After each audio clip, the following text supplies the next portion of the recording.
Good morning students. अपनी आज की क्लास में हम पढ़ेंगे आपकी पाठ्य पुस्तक बसंत भाग 2 का पाठ 3 हिमालय की बेटियां। हिमालय की बेटियां नागार्जुन द्वारा लिखा एक निबंध है। इस निबंध में हिमालय को लेखक ने मानवीकृत किया है और उसकी बेटियों का वर्णन किया है।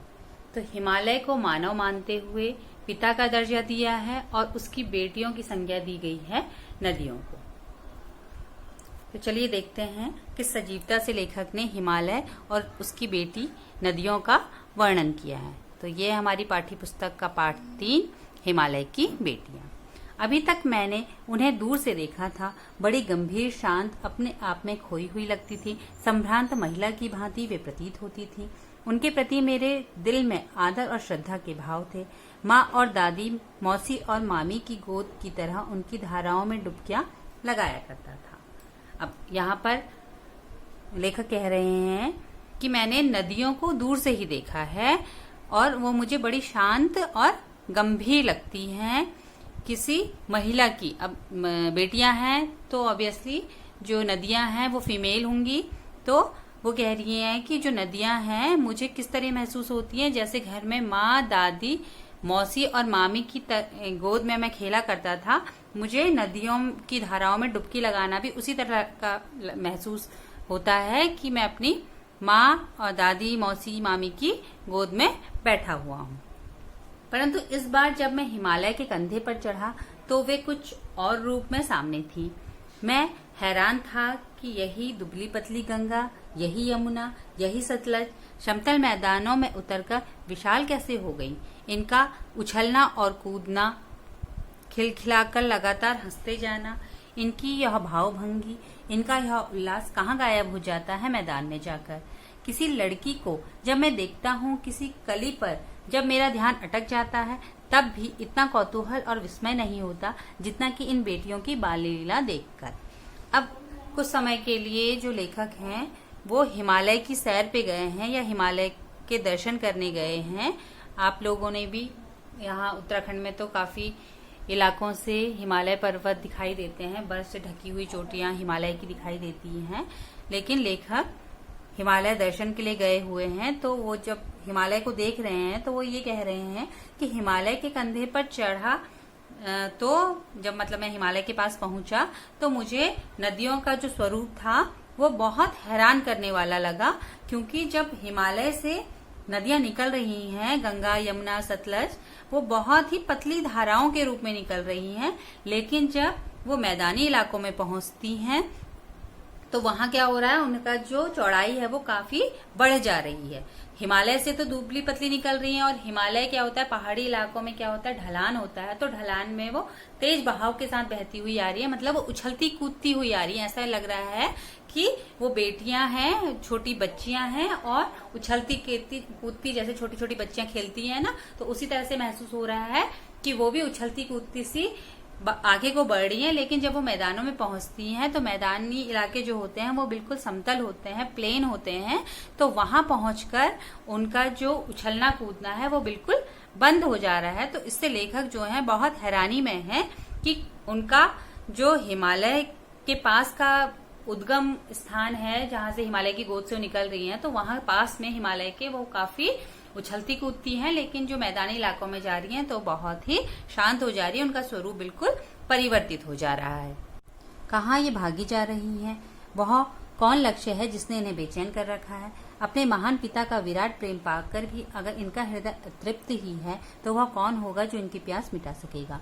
बर्फ जली नंगी पहाड़ियां, छोटे छोटे पौधों से भरी घाटियां, बंगुर अधित्यकाएं, सरसब्ज उपत्यकाएं, ऐसा है इनका लीला निकेतन। खेलते खेलते जब ये जरा दूर निकल जाती हैं तो चीड़, देवदार, सरो, चिनार, सफेदा, कैल के जंगलों में पहुंचकर शायद उन्हें बीती बातें याद करने का मौका मिल जाता होगा। कौन जाने बूढ़ा हिमालय अपनी इन नटखट बेटियों के लिए कितना सिर ढूंढता होगा। बड़ी बड़ी चोटियों से जाकर पूछिए तो उत्तर में विराट मौन के सिवा उनके पास और रखा ही क्या है। अब आगे लेखक कहते हैं कि जो नदियां हैं हिमालय से निकलकर उछलती कूदती हुई आगे भागती जा रही हैं। और कहाँ जा रही हैं, क्यों जा रही हैं, ये इतनी बेचैन क्यों हैं हिमालय की गोद से निकलकर आगे भागने के लिए, ये कोई नहीं जानता कि इनका लक्ष्य क्या है। अब हिमालय में जो बर्फ जमी होती है वही जब धीरे धीरे पिघलती है तो वो बहता हुआ पानी नदियों का रूप ले लेता है।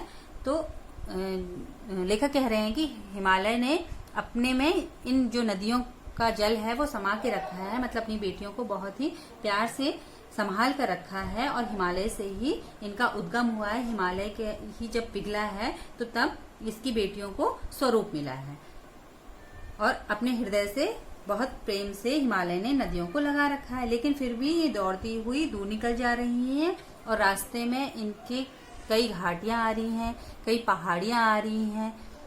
अधित्तिकाओं का अर्थ होता है जो पहाड़ के ऊपर का समतल भाग होता है उसको अधित्तिकाएं कहा जाता है। सरसब्ज का अर्थ होता है हरी भरी, उपत्यकाएं होता है घाटियां। तो हरी भरी घाटियों से, समतल मैदानों से, छोटे छोटे पौधों से भरी घाटियों से खेलती कूदती ये आगे बढ़ती हुई जा रही हैं और फिर आगे बढ़कर इन्हें चीड़, देवदार, सरोज, चिनार, सफेदा इनके जंगल भी मिल रहे हैं। इन जंगलों से भी ये गुजरते हुए आगे बढ़ रही हैं। तो लेखक कह रहे हैं कि जब ये आगे बढ़ गई हैं तो कभी ना कभी तो इनको याद आता होगा कि हिमालय ने हमारे लिए क्या क्या किया है। मतलब जो हमारे पिता हैं, हमारे पिता ने हमारे लिए काफी ऐसी बातें करी हैं जिनसे हमें उनका शुक्रिया अदा करना चाहिए। इस तरीके से लेखक उनसे कहना चाह रहे हैं। सिंधु और ब्रह्मपुत्र ये दो ऐसे नाम हैं जिनके सुनते ही रावी, सतलुज, व्यास, चनाब, झेलम, काबुल, कुभा, कपिशा, गंगा, यमुना, सरयू, गंडक, कोसी आदि हिमालय की छोटी बड़ी सभी बेटियां आंखों के सामने नाचने लगती। वास्तव में सिंधु और ब्रह्मपुत्र स्वयं कुछ नहीं है। दयालु हिमालय के पिघले हुए दिल की एक एक बूंद न जाने कब से इकट्ठा हो होकर इन दो महानदों के रूप में समुद्र की ओर प्रभावित होती रही है। कितना सौभाग्यशाली है वो समुद्र जिसे पर्वतराज हिमालय की इन दो बेटियों का हाथ पकड़ने का श्रेय मिला है। अब यहाँ पर लेखक कह रहे हैं कि जो सिंधु और ब्रह्मपुत्र महानद हैं ये अपने आप में कुछ नहीं है। अगर इनमें रावी, सतलज, व्यास, चनाब, झेलम इन नदियों का जल जाके मिलेगा नहीं तो ये अपने आप में कुछ नहीं है, इनका कोई अस्तित्व नहीं है। इन नदियों के कारण ही यह अस्तित्व में आए हैं। और यह जल कैसा है? हिमालय ने बूंद बूंद इकट्ठा करके नदियों के रूप में यह जल समुद्र को समर्पित किया है या समुद्र तक पहुंचाया है। और यह समुद्र कितना भाग्यशाली है कि हिमालय की बेटियों का हाथ पकड़ने का श्रेय जो सिंध और ब्रह्मपुत्र हैं ये दो महानदों को मिला हुआ है। जिन्होंने मैदानों में ही इन नदियों को देखा होगा उनके ख्याल में शायद ही यह बात आ सके कि बूढ़े हिमालय की गोद में बच्चियां बनकर ये कैसे खेला करती थी। माँ बाप की गोद में नंग धड़ंग होकर खेलने वाली इन बालिकाओं का रूप पहाड़ी आदमियों के लिए आकर्षक भले न हो, लेकिन मुझे तो ऐसा लुभावना प्रतीत हुआ कि वह रूप हिमालय को ससुर और समुद्र को उसका दामाद कहने में कुछ भी झिझक नहीं होती। अब लेखक आगे कह रहे हैं कि हिमालय ने अपनी बेटियां समुद्र को समर्पित कर दी हैं। जैसे बेटियां शादी से पहले अपने पिता के घर में रहती हैं और शादी के बाद अपने पति के घर में आ जाती हैं, उसी प्रकार जब नदियां बाल्यावस्था में थी तो हिमालय के पास थी और वो जब बहती हुई खिलखिलाती खेलती कूदती नीचे बही और बहते बहते मैदानों में पहुंचकर समुद्र में जाके मिल गई तो उन्होंने समुद्र को अपने दामाद की संज्ञा दे दी है और हिमालय को ससुर की संज्ञा दे दी है। तो ससुर ने अपनी बेटियों को अपने दामादों तक पहुंचा दिया है। इस तरीके से कह रहे हैं और कह रहे हैं कि जिन लोगों ने मैदानों में शांत नदियों का प्रवाह देखा है वह कोई भी यकीन नहीं कर सकता कि अपने बाल्यावस्था में या बचपन वाला जो स्वरूप जो उनका उद्गम स्थान है, मतलब जहाँ वो पैदा हो रही है, उस स्वरूप को उन्होंने उनका बाल्यावस्था बोला है। तो वहां अपने बचपन वाले स्वरूप में वो कितना उछलती खेलती कूदती हुई आगे बढ़ रही है, इस बात का कोई भी यकीन नहीं कर सकता अगर उसने पहाड़ों से नदियों का उद्गम नहीं देखा है। कालिदास के विरही यक्ष ने अपने मेघदूत से कहा था, वैत्रवती वेवता नदी को प्रेम का प्रतिदान देते जाना, तुम्हारी वह प्रेयसी तुम्हें पाकर अवश्य ही प्रसन्न होगी। यह बात इन चंचल नदियों को देखकर मुझे अचानक याद आ गई और सोचा कि शायद उस महाकवि को भी नदियों का सचेतन रूपक पसंद था। दरअसल जो भी कोई नदियों को पहाड़ी घाटियों और समतल आंगनों के मैदानों में जुदा जुदा शक्लों में देखेगा वह इसी नतीजे पर पहुंचेगा। तो लेखक यहाँ पर कह रहे हैं कि एक अन्य कवि हैं कालिदास, उन्होंने मेघदूत नामक रचना लिखी है। तो उस जो उनका मेघदूत काव्य था उसमें एक यक्ष और यक्षिणी थे जो प्रेमी और प्रेमिका हैं। तो यक्ष मेघदूत को, बादल को अपना दूत बनाकर यक्षिणी के पास भेज रहा है और कह रहा है कि रास्ते में तुम्हें वैत्रवती मतलब बेवता नदी मिलेगी और उसे अपने प्रेम का प्रतिदान देते जाना, मतलब अपनी बूंदें कुछ देते जाना, मतलब वहां पर तुम वर्षा करना और वर्षा का जल उस नदी में प्रवाहित हो जाएगा तो उसे तुम्हारा प्रतिदान मिल जाएगा। तुम्हारी वह प्रेयसी तुम्हें पाकर अवश्य प्रसन्न हो जाएगी, मतलब जो बेतवा नदी है वो तुम्हारी प्रेमिका है और तुम अपने जल की कुछ बूंदें उसे दे दोगे तो वो बहुत ही प्रसन्न होगी। अब लेखक कह रहे हैं कि जो पुराने समय के लेखक और कवि थे उन लोगों ने भी नदियों के सचेतन रूप को स्वीकार किया। सचेतन मतलब सजीव, मतलब नदियां जीवित थी। जैसे ये ये लेखक यहाँ पर उनको बेटियों का दर्जा दे रहे हैं, तो उसी तरह पुराने लेखक और कवियों ने भी उन्हें सचेतन रूप में स्वीकार किया है।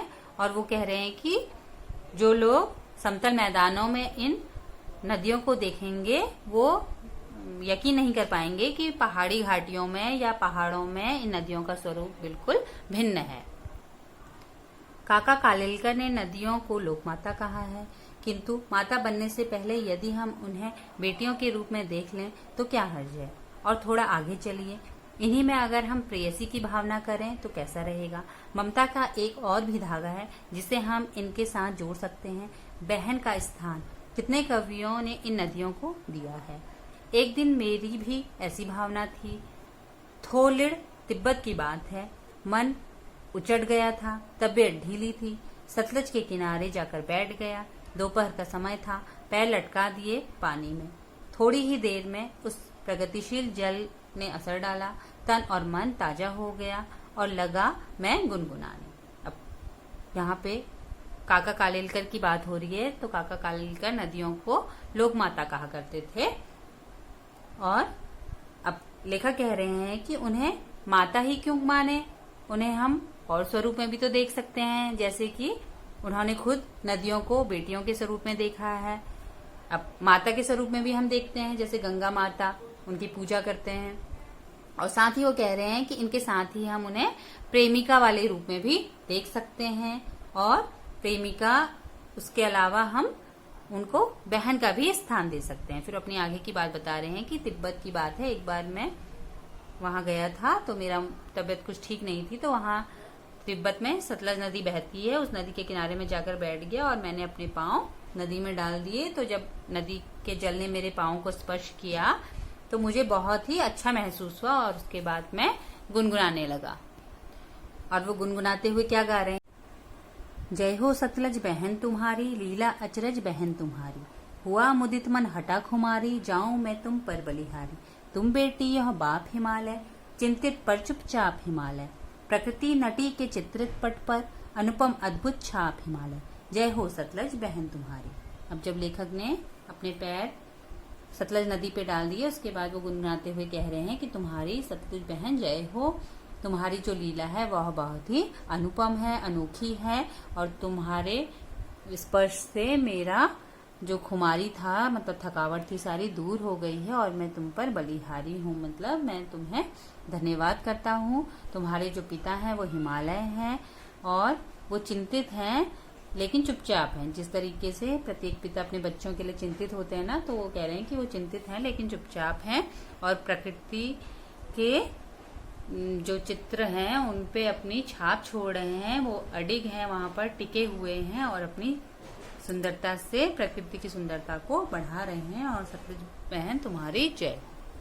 यहाँ पे हमारा ये चैप्टर 3 कंप्लीट होता है।